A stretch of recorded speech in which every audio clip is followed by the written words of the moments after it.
Honorable,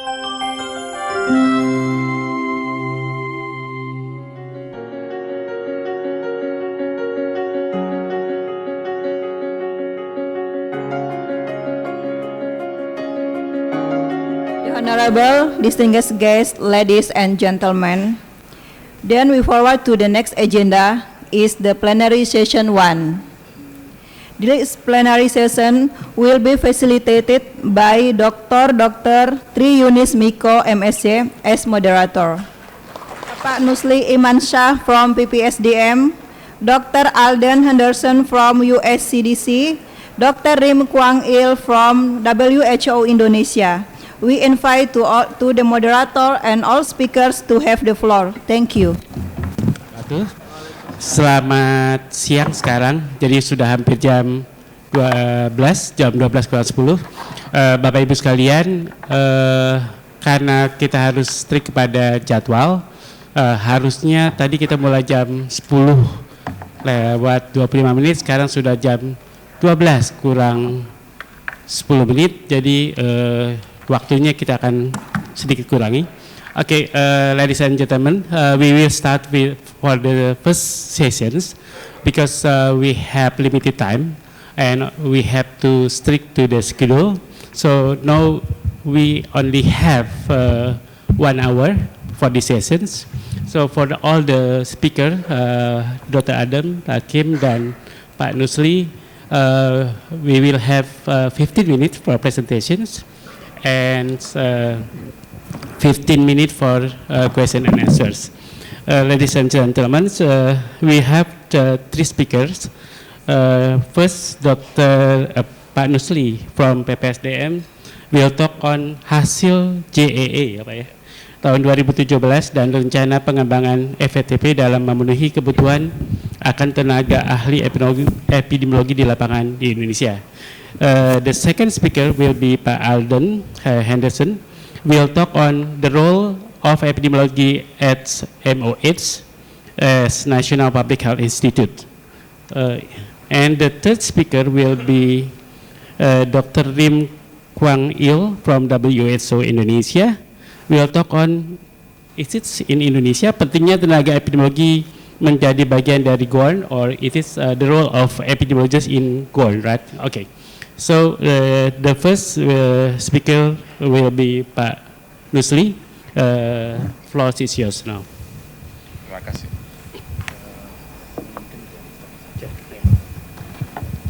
Baik, terima kasih Pak Moderator, yang saya hormati Dr. Alden dan Dr. Kim. Pertama-tama saya mau menyampaikan permohonan maaf kapus karena beliau tidak bisa hadir pada kesempatan ini dan saya diminta untuk mewakili.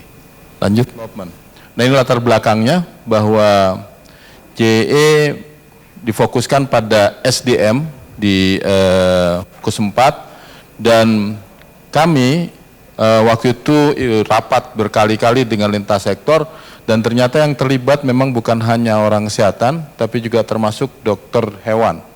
Latar belakangnya yang lagi bahwa peningkatan kapasitas harusnya berlaku di pusat, provinsi, dan kabupaten kota. Yang sampai saat ini Bapak dan Ibu sekalian, banyak tingkatan kapasitas SDM justru diinisiasi oleh pusat, sedangkan daerah kelihatannya masih nunggu pusat sajalah, terutama dari sektor pembiayaan dan pelatihan. Kemudian pencapaian program pengembangan SDM difokuskan untuk memiliki kompetensi inti sesuai dengan IAHER dan PVC. Lanjut. Nah ini pengembangan tenaga kesehatan, targetnya adalah 1 ahli epid lapangan terlatih per 200.000 penduduk.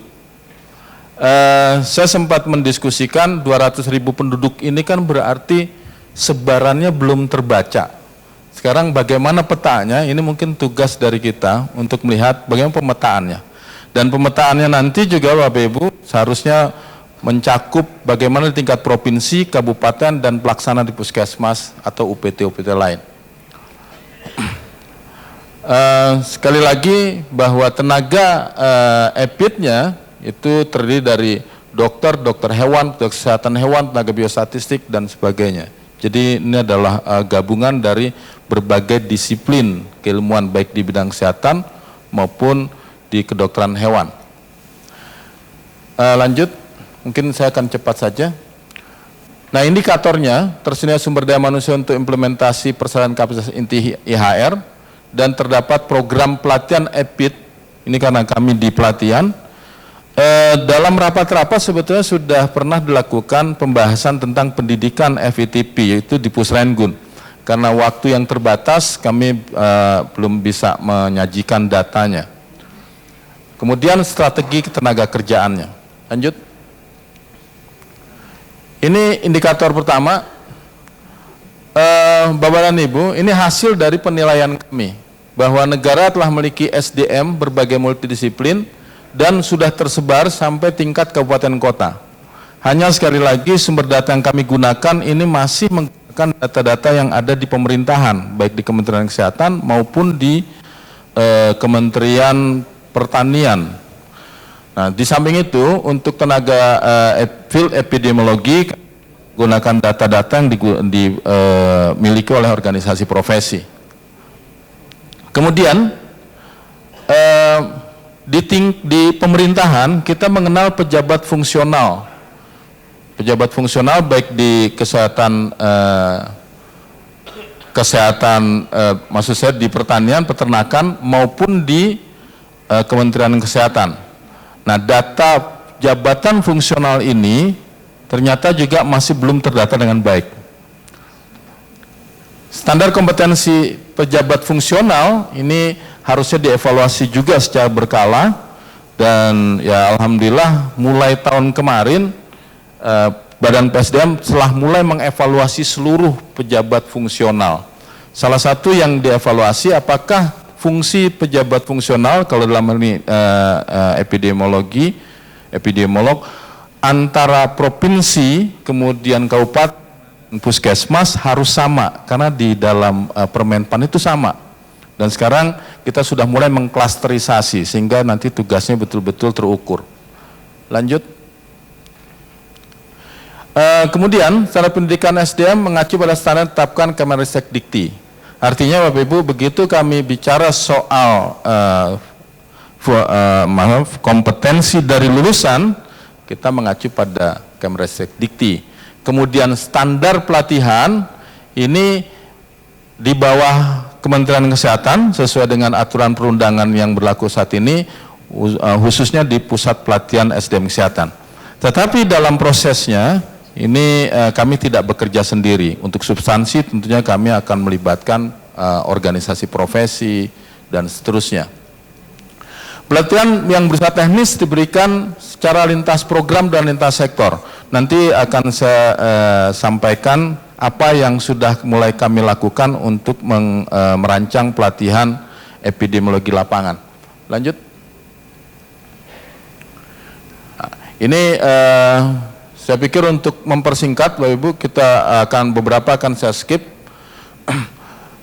Sekitar 200 kabupaten kota telah memiliki tenaga epidemiologi lapangan yang berkuat kemampuan kabupaten kota. Permasalahannya Bapak Ibu, kabupaten kota itu untuk manajemen SDM-nya di luar kontrol Kementerian Kesehatan, sehingga pelatihan-pelatihan tenaga epidemiologi tidak bisa kita atur penempatannya, itu sangat tergantung pada daerah. Oleh sebab itu, pendekatan yang paling tepat nanti untuk mengatur supaya mereka tetap di posisinya adalah melalui peraturan. Dan ini sudah dimungkinkan dengan adanya peraturan tentang syarat jabatan dan peta jabatan. Lanjut. Fellowship ini sebagian besar masih disediakan oleh pusat. Kemudian FETP pelatihan juga diikuti oleh para pengajar perguruan tinggi dan staf veteriner dari Kementerian Pertanian. Ini hasil-hasil yang sudah kami kumpulkan pada tahun 2017. Lanjut. Kemudian pelatihan applied epidemiologi juga dilakukan secara rutin. Nah, ini sekali lagi Bapak Ibu masih bersifat program. Jadi teman-teman program melakukan pelatihan-pelatihan yang sasarannya adalah tenaga-tenaga epid. Nanti kita dalam diskusi mungkin kita bisa lihat di mana sering terjadinya hilangnya tenaga. Lulusan sarjana Kesmas juga memiliki kompetensi melakukan kegiatan surveillance di lapangan, karena salah satu kompetensi sebagai tenaga Kesmas adalah itu. Nah, ini adalah tenaga-tenaga yang kita anggap sebagai tenaga epidemiologi pada saat JEE. Lanjut. Nah, ini hasil-hasil yang sekali lagi sudah kami kumpulkan tahun 2017. Kemudian tugas belajar lingkungan Kementerian Kesehatan juga untuk pendidikan dan penelitian bisa sampai tingkat S3, tetapi untuk pelaksana nggak boleh lebih dari S2. Lanjut. Strategi pengembangan tenaga berdasarkan hasil penilaian kami, penyediaan SDM sudah diimplementasikan dalam dokumen perencanaan. Kami sudah punya rencana pengembangan tenaga tahun 2011-2015, walaupun ini tentunya harus diperbaiki, direvisi, dan rencana aksi program pengembangan pemberdayaan SDM kesehatan 2015-2019. Lanjut. Baik, strategi pengembangan masih, di mana perencanaan program direview setiap tahun. Kami punya sistem untuk mendata semua tenaga, Pak. Hanya saja permasalahannya yang mengisi kan harus orang daerah. Sampai hari ini kami menyiapkan anggaran, tapi pada saat anggaran sudah tidak disiapkan, kami khawatir datanya nggak dapat lagi. Mudah-mudahan bisa terus berlanjut, harapannya begitu. Oleh sebab itu sampai dengan berapa ya sudah hampir 8 tahun kita menyiapkan anggaran untuk entry data SDM sampai tingkat puskesmas. Monitoring evaluasi ya dilaksanakan dengan melibatkan stakeholder tentunya. Lanjut. Ini masih strategi, ada program percepatan pendidikan tenaga kesehatan. Ini termasuk tenaga-tenaga counseling dan sebagainya yang nantinya menjadi salah satu calon untuk menjadi tenaga jafung epidemiologi lapangan. Jadi semua tenaga yang levelnya di bawah D3 dilakukan percepatan pendidikan menjadi D3 atau lebih tinggi. Kemudian ada juga kita melakukan pembinaan jafung kesehatan dan non-kesehatan untuk epidemiolog, tentunya untuk kesehatan. Program penugasan khusus dan program pengembangan karir. Ini adalah strategi untuk memenuhi tenaga kesehatan di seluruh Indonesia. Lanjut. Kemudian implementasinya, dari hasil diskusi kita melihat pemerintah daerah ini mempunyai kemampuan terbatas untuk mengangkat SDM, mengangkat dalam artian PNS, Bapak Ibu. Nah, mungkin ini harus dicari jalan keluar bagaimana supaya pemenuhan tenaga epid yang diharapkan 1 orang per 200 penduduk itu terpenuhi. Lanjut. Nah, ini yang terlibat dalam JEE. Lanjut. Bapak dan Ibu, ini indikatornya, saya pikir nanti dibaca saja ya, supaya cepat, karena saya pikir sudah banyak waktu terpakai. Kita lanjut lagi. Ini semua memang saya sajikan, karena agak bingung juga waktu mau nyajikan dalam bentuk poin-poin, karena semuanya adalah poin-poin yang dinilai. Ini hasilnya, Bapak Ibu.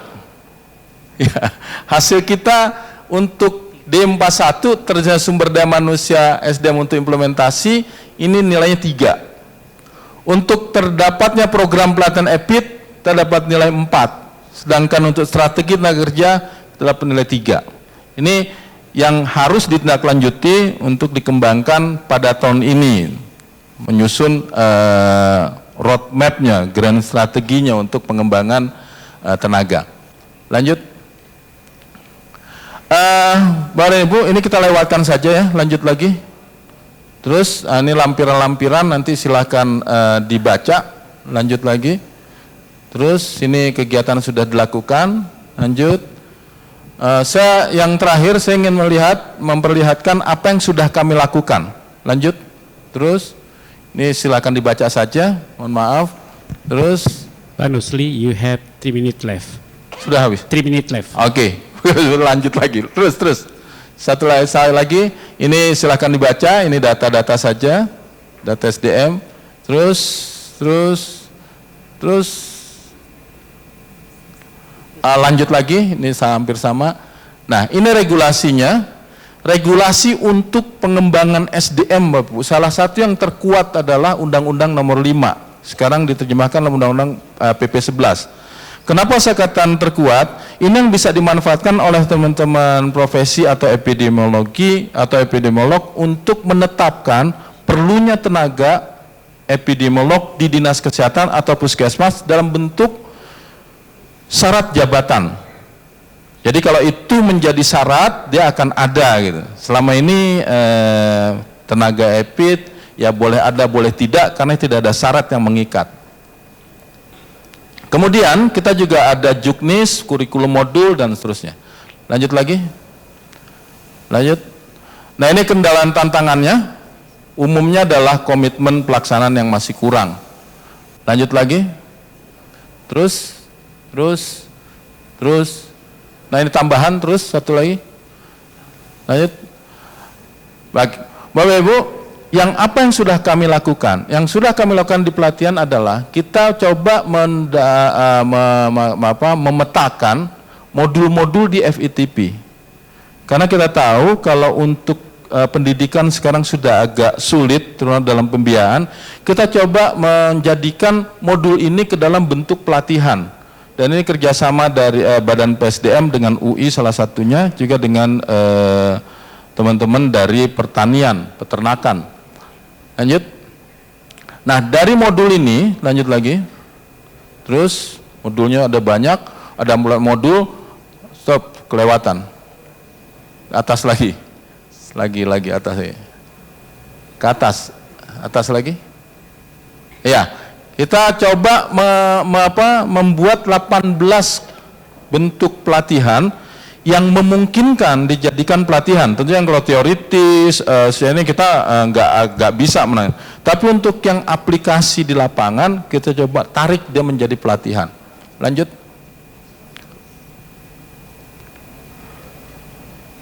Lanjut, sudah ya? Oh enggak, ini.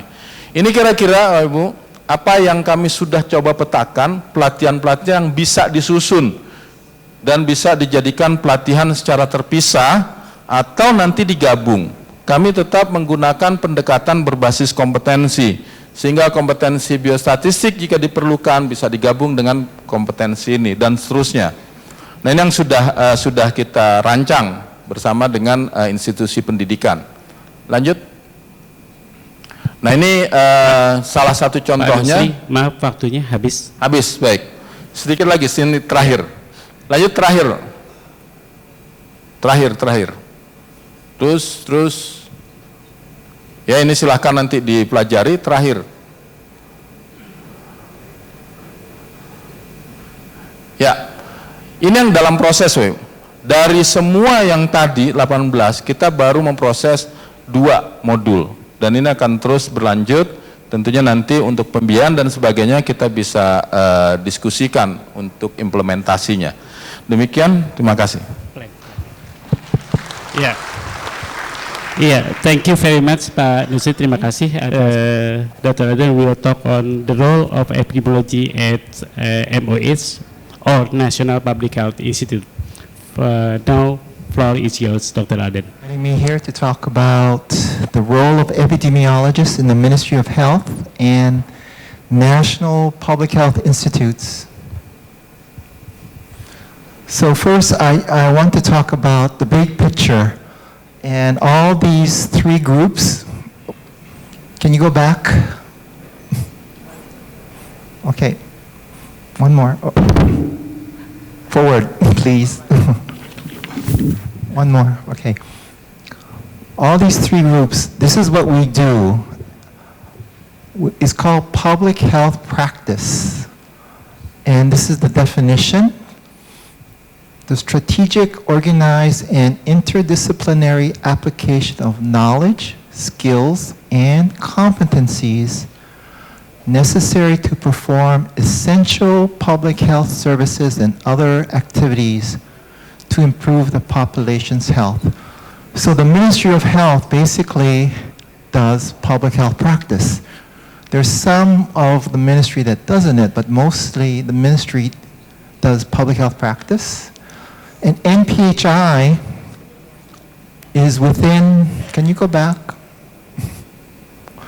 NPHI is an organization usually within the ministry and they're like coordinate public health at a national level. Okay, next. Next. So this is where the epidemiologists come in.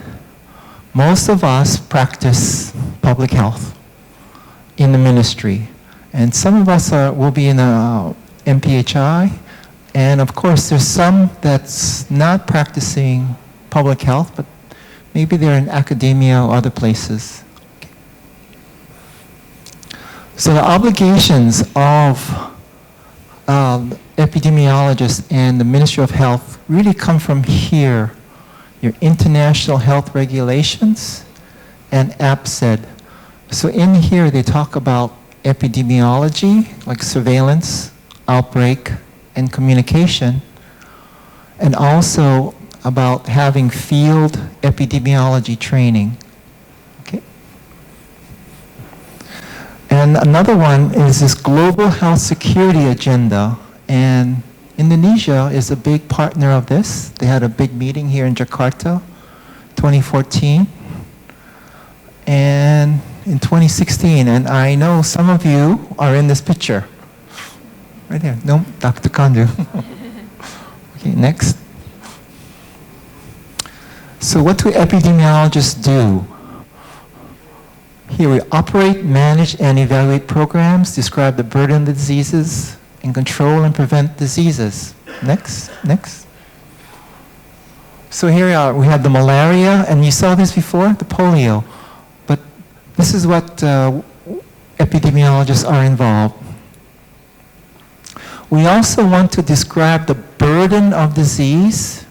So here are the top 10 diseases in Indonesia. And besides burden, we want to know what's happening, going down, going up, or no change. Okay? And then we want to control diseases, right? So here's our immunization program. Okay? So that's the traditional epi, but I want to move on into focus on interventions instead of describing risk factors, and we want to solve problems. I think as epidemiologists, this is what we need to do, solve problems. And we do that by focusing on interventions. Okay. So this is called now interventional epidemiology. We oversee actions to solve problems. We collect data to evaluate the actions and evaluate actions to prevent future problems. So I've worked with many FETPs in the world, and the two that really focus on this is EPIET, which is in Europe, and the I here stands for interventional. And then your neighbor, Papua New Guinea, they also focus on interventions. They identify a problem, have a solution, and they implement it, and they evaluate it. All in 1 year. It's incredible. And I'm actually on my way now to Papua New Guinea after this to get them started. Okay. But there's two ways. So the epidemiologists provide support and services and resources and actions for the ministry. But I also think the ministry must support epidemiologists and the use of epidemiology. You know, we all need a job. We have to pay our bills, but then we want professional development and a career. So the ministry must recruit, train, and keep epidemiologists. And here's a formula I like to use, 3+1. This is so that you have a strong FETP program. So the 3 comes with a student, a mentor, and a project. So this is about training, and the +1 is here, the career. So I'm sure we have students here. So I want to move on to the mentors. Mentors usually, I think of what I call the 3 A's: affable, able, and available. Affable means you're likable. In other words, when somebody comes to you, you're friendly and you welcome them, and not say, I don't have time, see me later. Okay. Able, so you must be technically competent. You must know something. And then available, you have time to devote to the students. This is a good mentor. And then for another element, for a strong FETP, a field project that challenges the student and builds skills and confidence. I see too many times students, trainees, doing the same field project as others done years ago. They're just repeating the same thing. It may be another year, another set of data, but it's the same thing. It's not challenging. It's repeating. Please, if you're a mentor, challenge your student. Okay. And then finally, the +1, now that we have someone who is skilled and competent and has confidence, we want to use the graduates to do epidemiology. We spent 2 years training them, a lot of time, a lot of effort. Have them do epi when they're done, because many times they get put into other programs. Next. So what do we want? What does the ministry want from an epidemiologist? We have these competence here. These are more like the hard technical skills. Go ahead, slide. One more.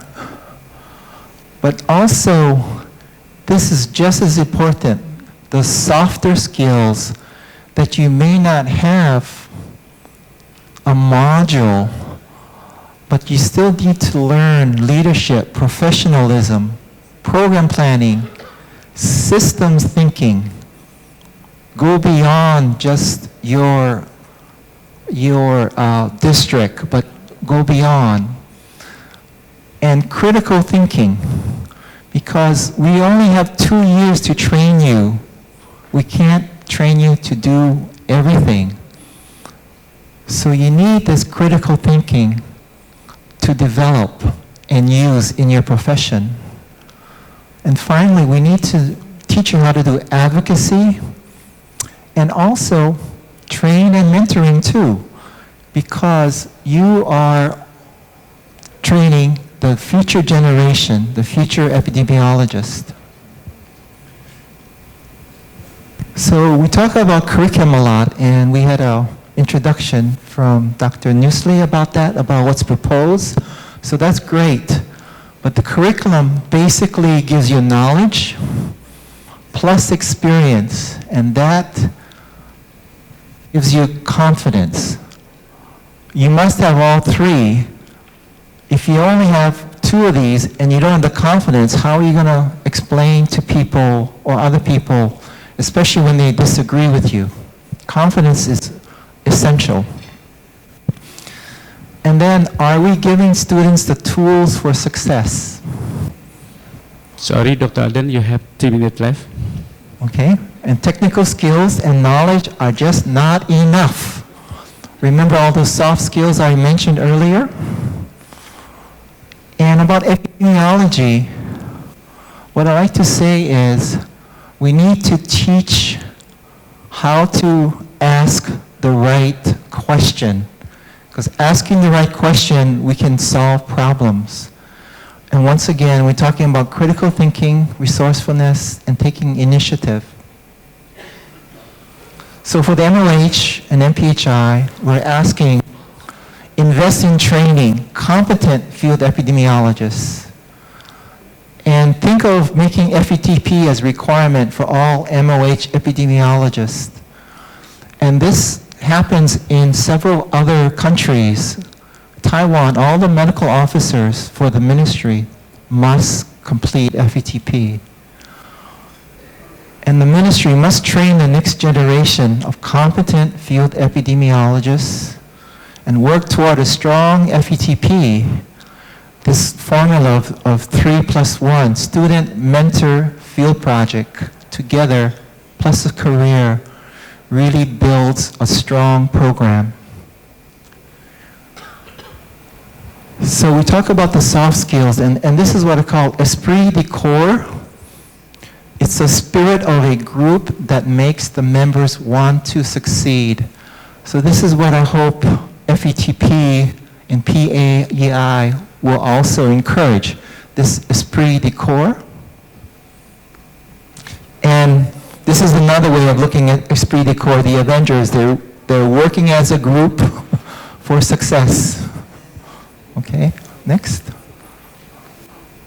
So I'm asking you now, after you go through this conference, what will you do different on Monday? Because I think the conference here is about sharing knowledge and experience, but it's also about you changing. If you're an FETP survivor, become a better mentor. Look at the 3 A's. Involve FETP in strong projects.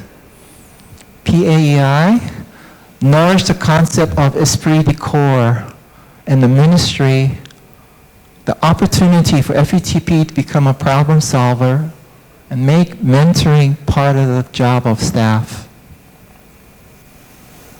So I'll give an example that you can use of the value of FETP. And this is in India.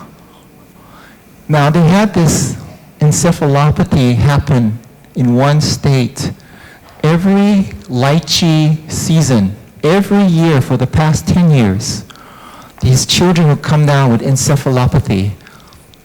And in general, they just accepted it as part of life. But the FETP there did a tremendous job.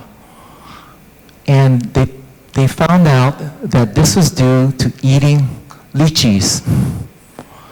I would highly recommend you to look at this and use this as an example of how FETP and epidemiology can solve problems. And if you don't like to read technical things, you can see a movie called Contagion. It's similar to that. Okay. And thank you for your attention.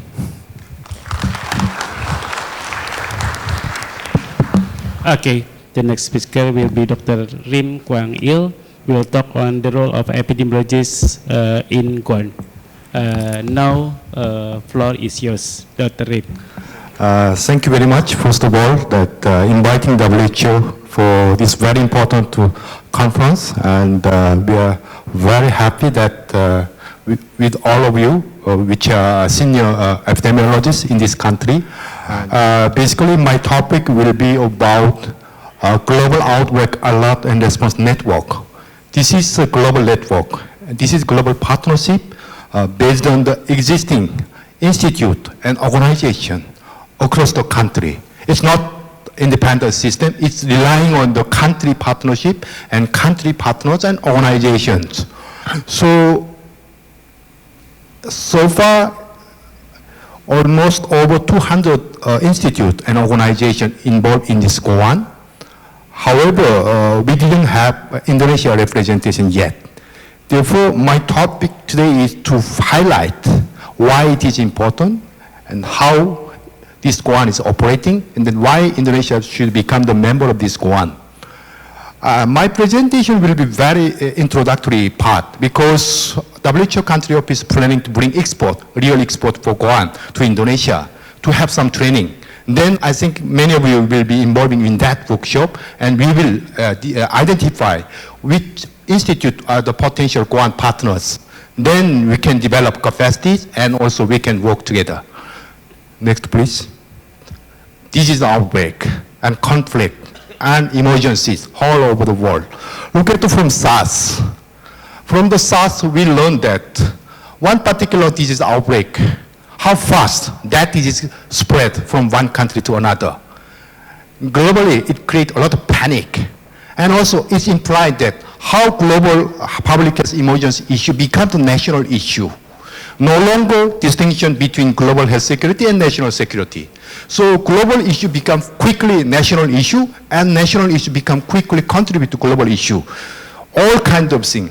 Look at the MOLCOS, coronavirus. Indonesia, more than 100,000 people going to Saudi Arabia every year for Hajj, and also pilgrim or other Umrah. So there are a lot of implications with international travel and trade, and also Ebola. Global community learned a lot of important lessons during this Ebola. How much we are ready to really respond quickly disease outbreak. And then this Goan itself deployed a lot of teams to Ebola outbreak and learned a lot of important lessons. Now one is refocusing its operational modality. And yes, avian influenza, H5N1, Indonesia had outbreak. And now China, H7N9 avian influenza is spreading. We don't know when it will come to Indonesia. And also there are other type of threats and emergencies like radionuclear one and chemical thing. These are the all things that we have to really consider, and why we need strong global partnership to respond public health emergencies. Next, please. Next, please. I already mentioned this Ebola. I think from Indonesia, several officials already deployed to Indonesia, to West Africa, Ebola outbreak, and then contribute a lot. 3, Pan Nyoman is very proud of that because FPTP graduate, yes, and already deployed to West Africa to help. This is Goan approach. We have to really encourage this approach, and we have to build institutional arrangement capacity for that. During the Ebola, it went individual basis. So what we need from Indonesia is to institutional arrangement for this Goan. This is most important part. Next, please. Then definition of Goan. Goan is the global, as I mentioned, Goan is a global technical partnership established by WHO as a key mechanism to engage resources for rapid identification, confirmation, and response to public health emergencies of international importance. Because this Goan approach is international approach. International mobilization of human resources for disease outbreak. This is the key message. So far, over 200 technical institutions and network all over the world has involved in Goan and actively supporting. This is including national government and UN organizations and NGOs as well. Next, please. Goan has been established in April 2000. And then at that time, only 60 institutes has involved. I think CDC Atlanta is the founder of this Goan, as far as I know. And then Goan now comprises over 200 partners. It's increased now. And then now approaching to 500 institutes all over the world. And then governance system for Goan is, Goan has steering committee. 25 members composing steering committee. That committee is governing the Goan and coordination. And also there is working group. That working group is supporting based on the specific terms of reference for specific disease outbreak and also project. And WHO is the secretariat for Goan. WHO is providing secretariat support for this Goan approach. Next, please.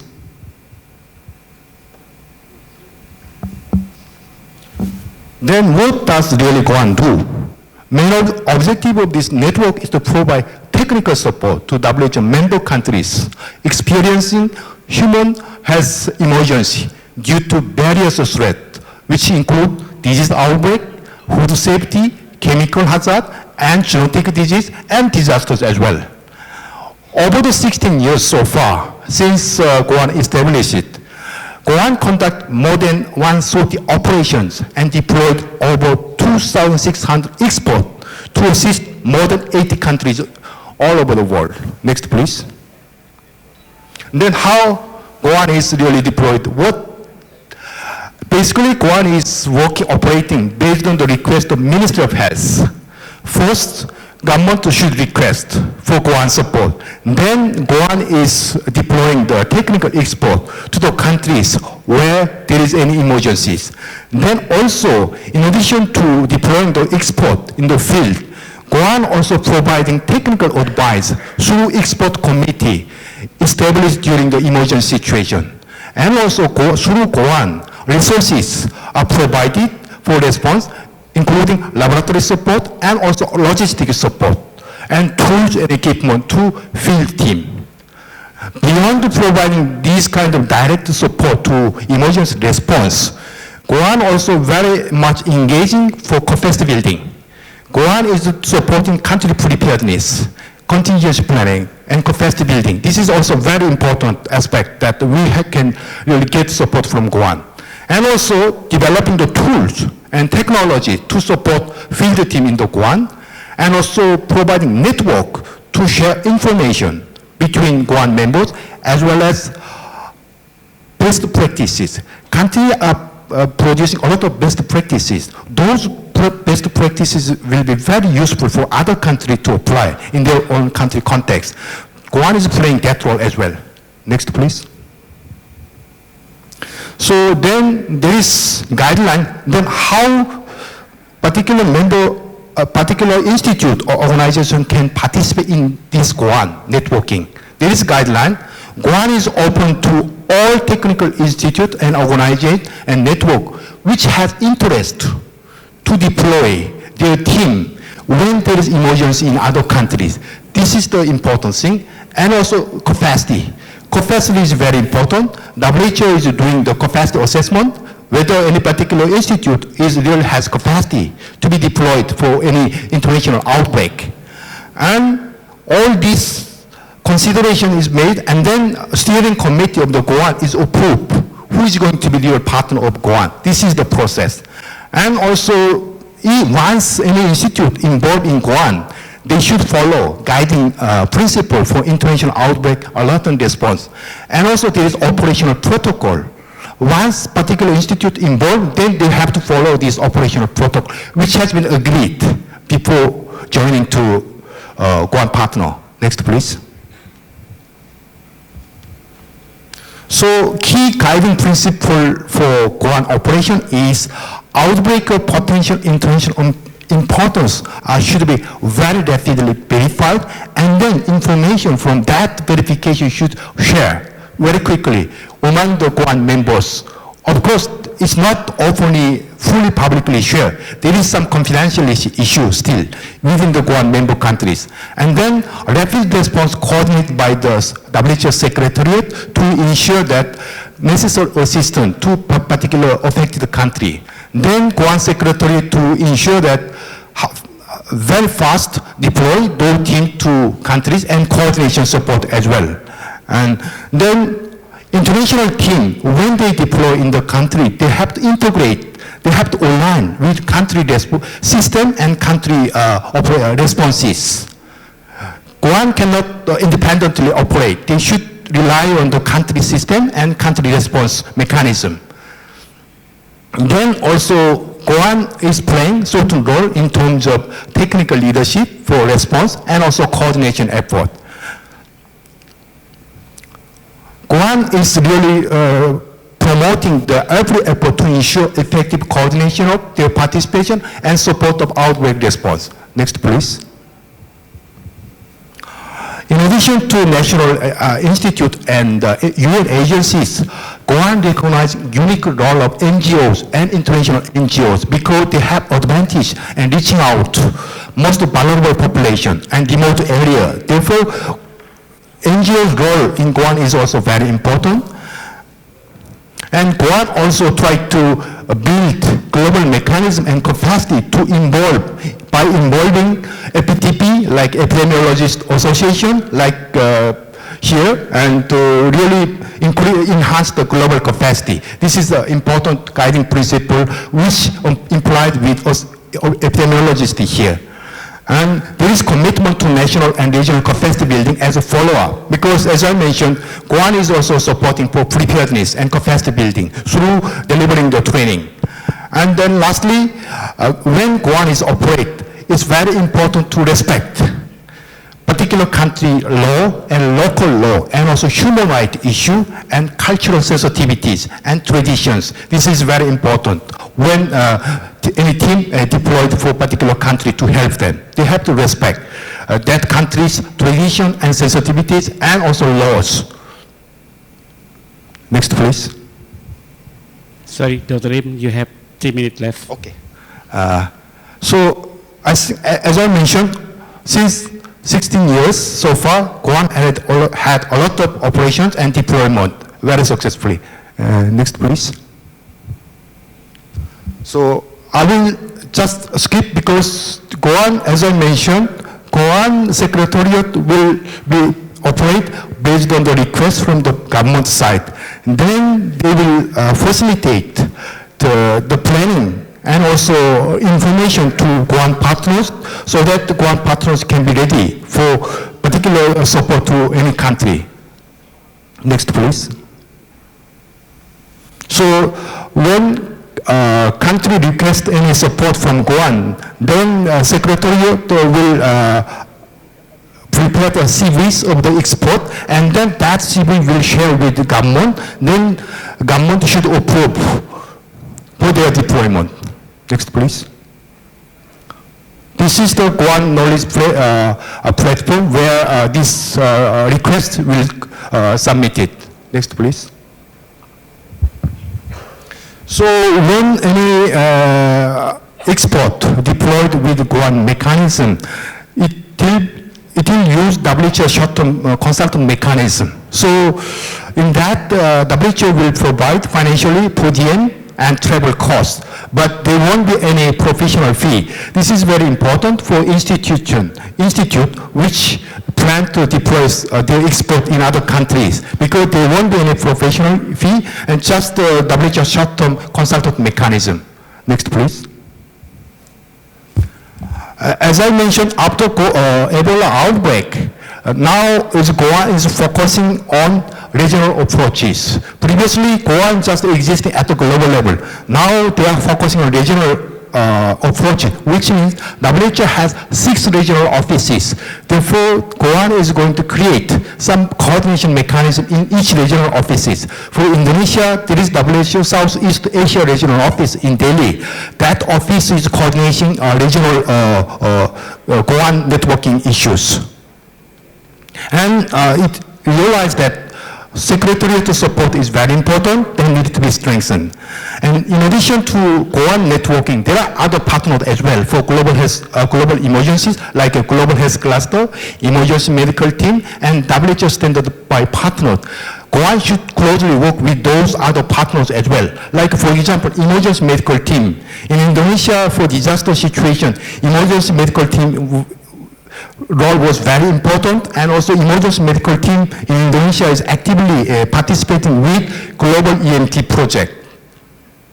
Next, please.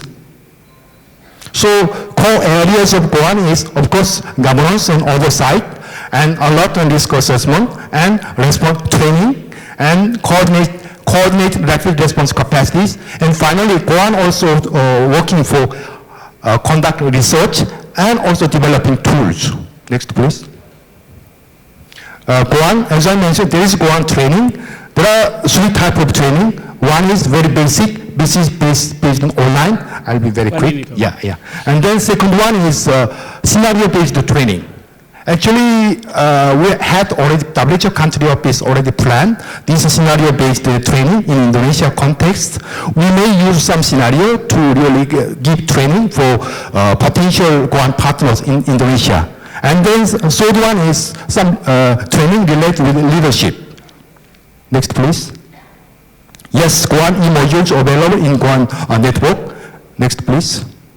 Yes, this is scenario-based training which we can plan in Indonesia. Next, please. I'll give some example of Goan partners. Who are the Goan partners? Number 1, Africa Center for Disease Control and Prevention, Ethiopia.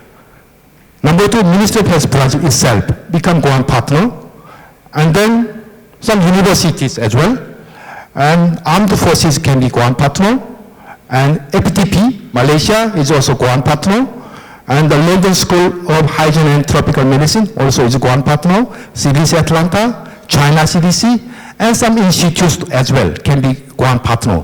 These are the examples, so you can have a look which institute can be a potential partner for Goan.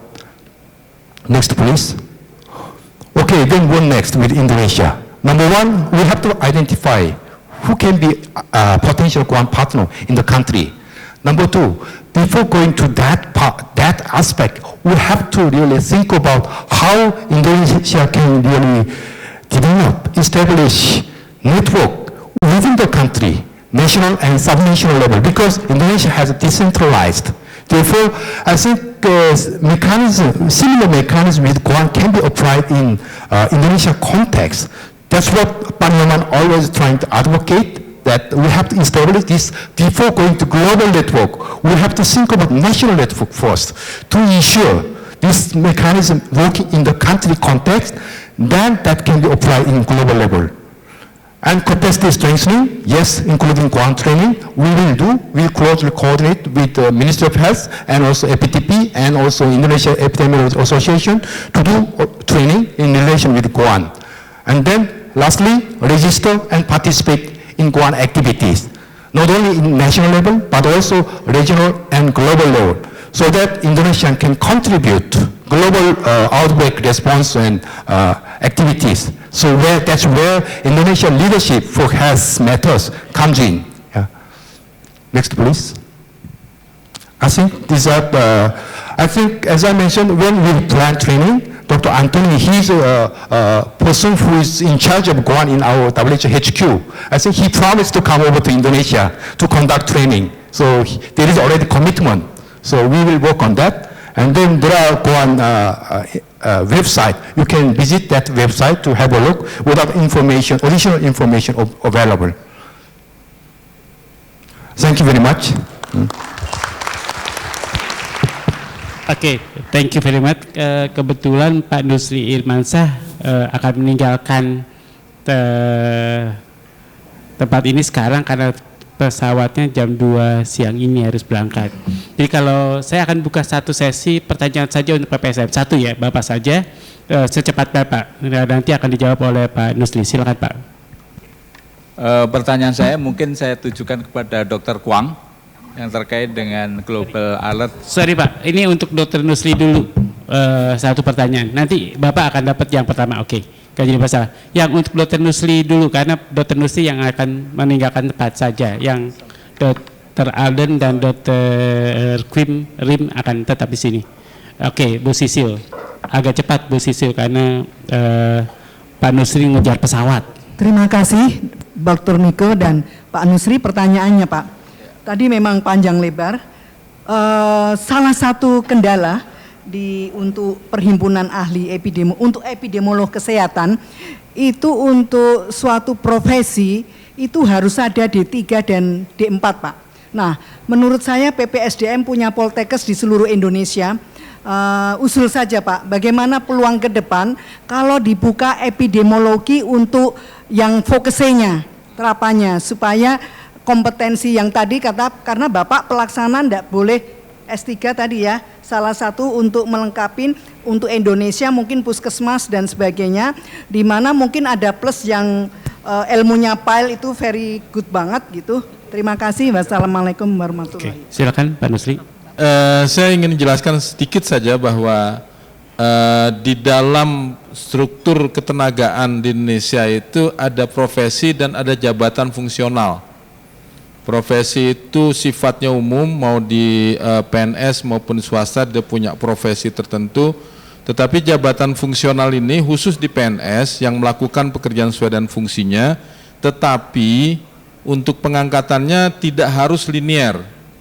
Oleh sebab itu tadi yang ditanyakan oleh Bu Sisil, apakah harus ada D3 epidemiologi?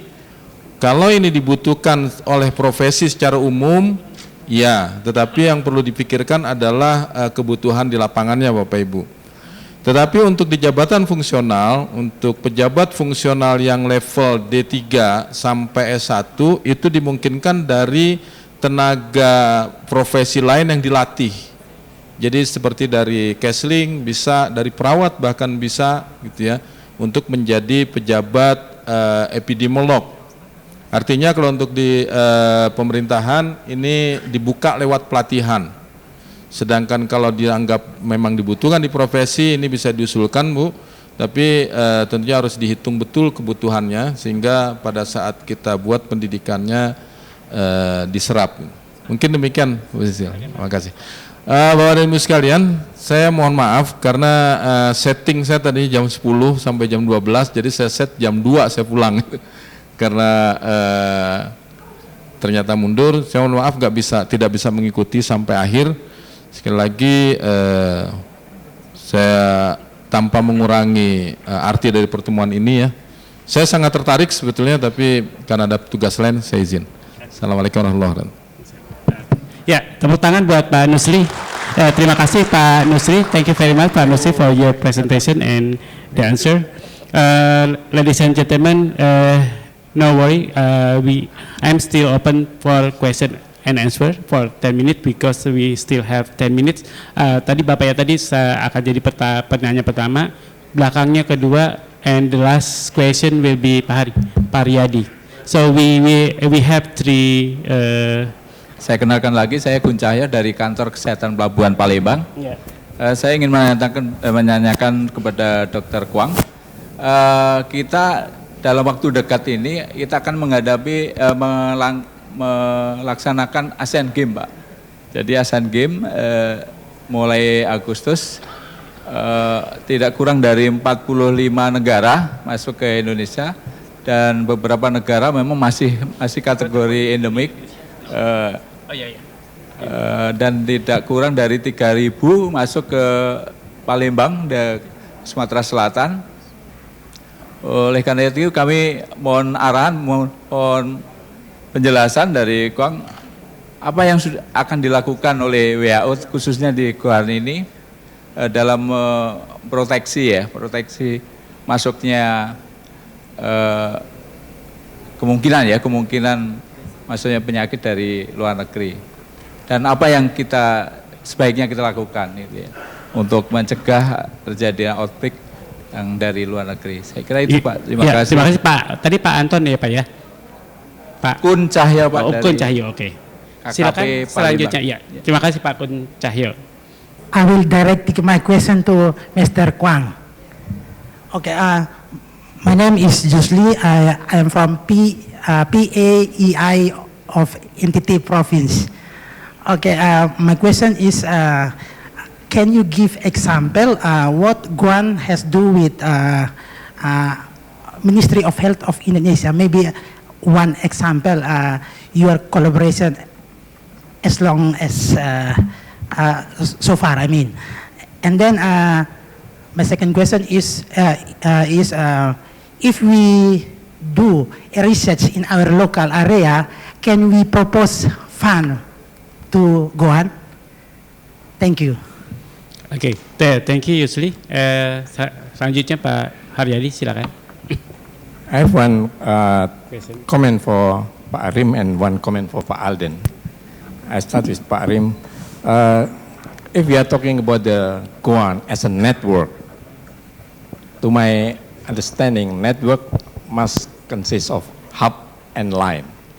The hub is the related parties in that network, means government and private, including us as a professional organization. The line, which is very important, are the mechanism how network will work properly, including how communicate and including the advisory mechanism and also risk communication, because we learn from the experience that one of the important things that missing or lacking is the risk communication. This is for Pak Rim.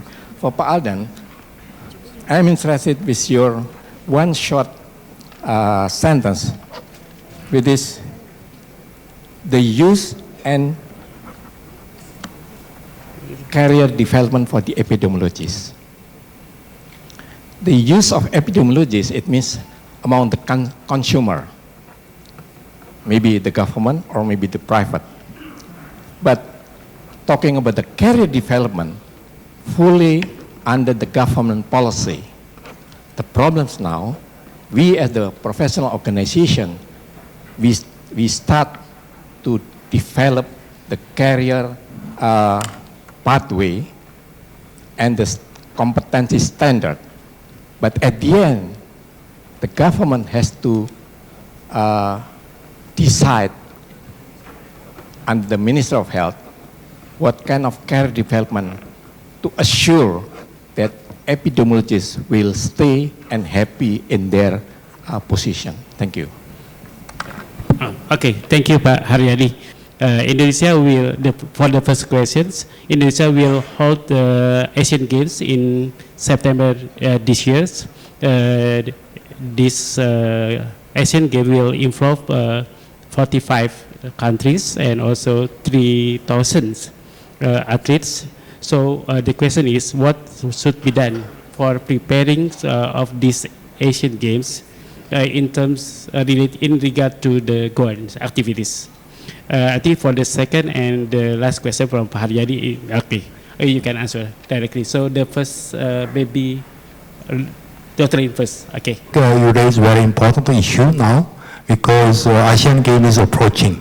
And then I think Indonesia is absolutely ready in terms of addressing the trauma injuries and also mobilizing ambulances and also identifying referral health services for those.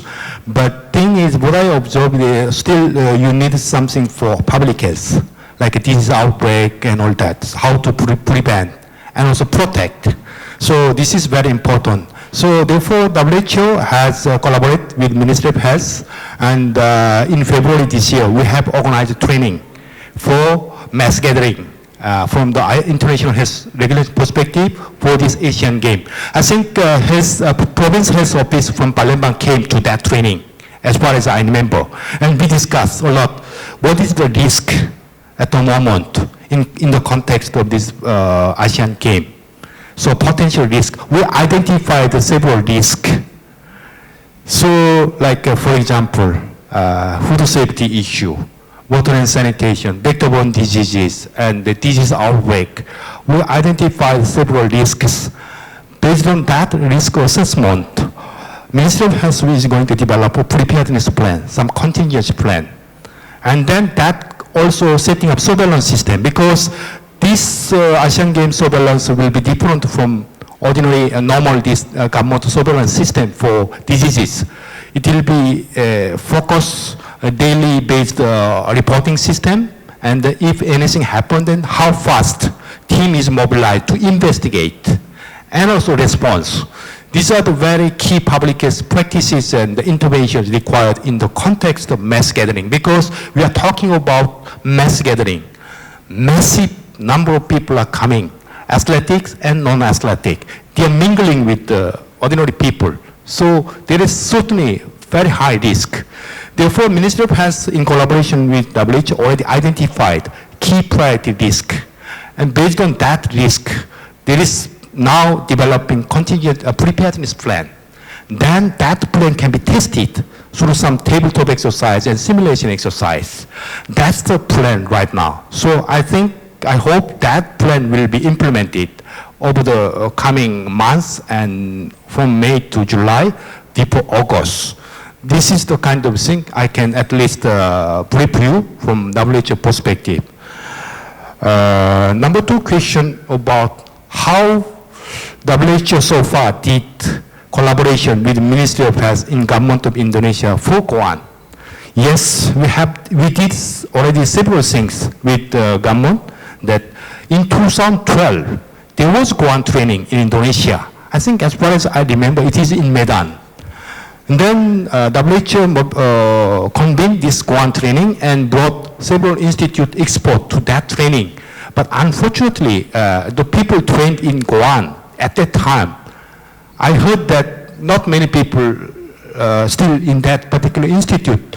Therefore, it is for us to really reactivate and also do training again, because now in 2018, that training has happened in 2012.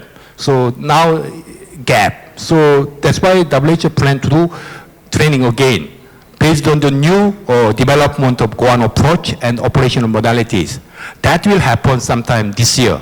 Because you may remember this morning when Pak Anung made his speech, opening speech, he mentioned that Guan is very important for Indonesia. Therefore, Ministry of Health will collaborate with WHO to do some training, as well as to identify the mechanism how Guan Indonesia Institute become member of Guan members, a partnership.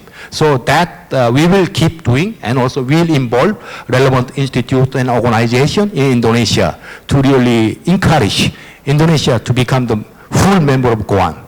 That's the thing. Yes, in terms of research, as I mentioned, that Guan also supporting research project, operational resources, and also some development resources.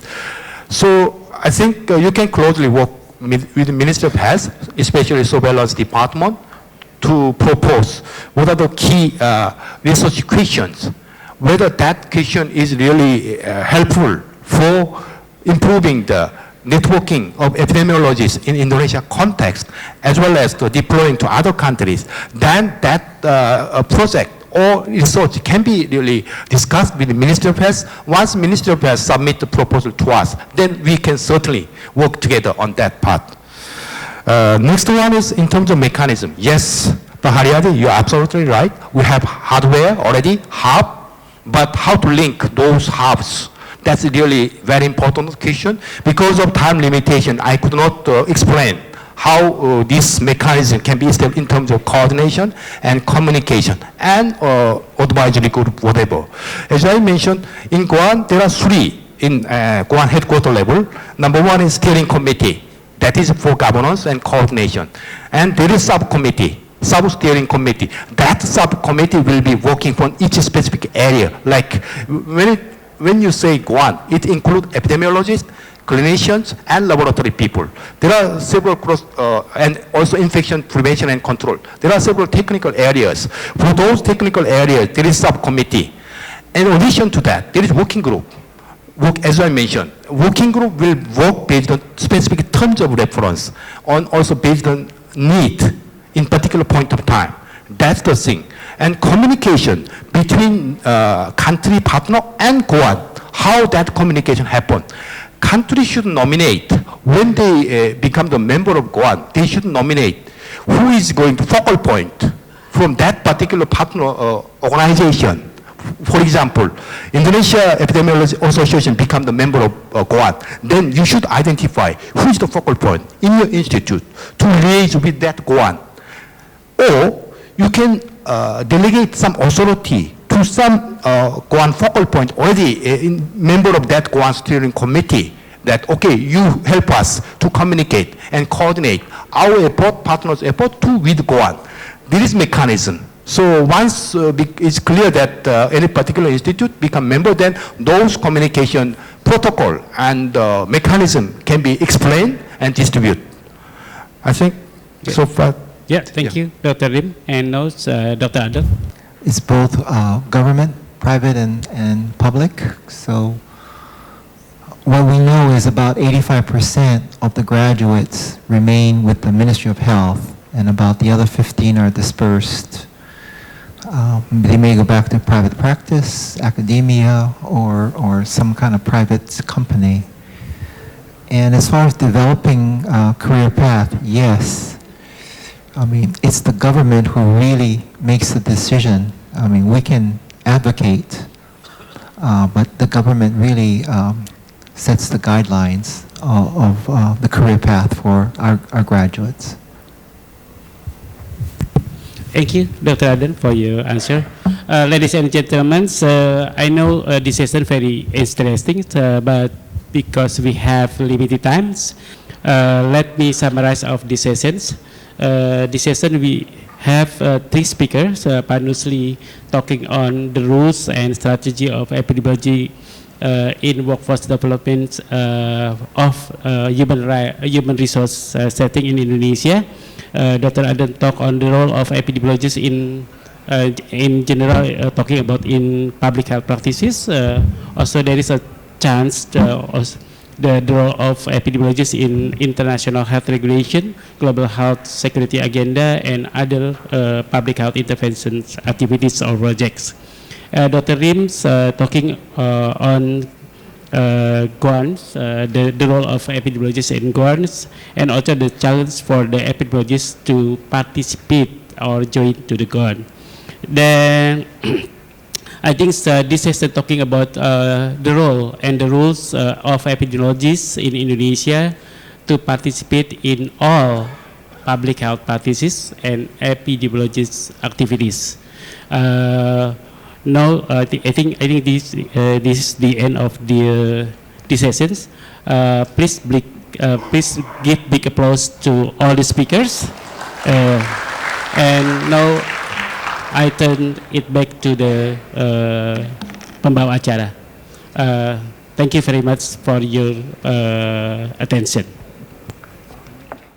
The honorable distinguished guests, ladies and gentlemen, we would like to invite again to Dr. Alden Henderson and Dr. Rim Kwang Il as our great appreciation and thanks for his great support and guidance. Mike can kindly to come forward to the stage. We invite Dr. I Nyoman Kandung to kindly give the souvenir.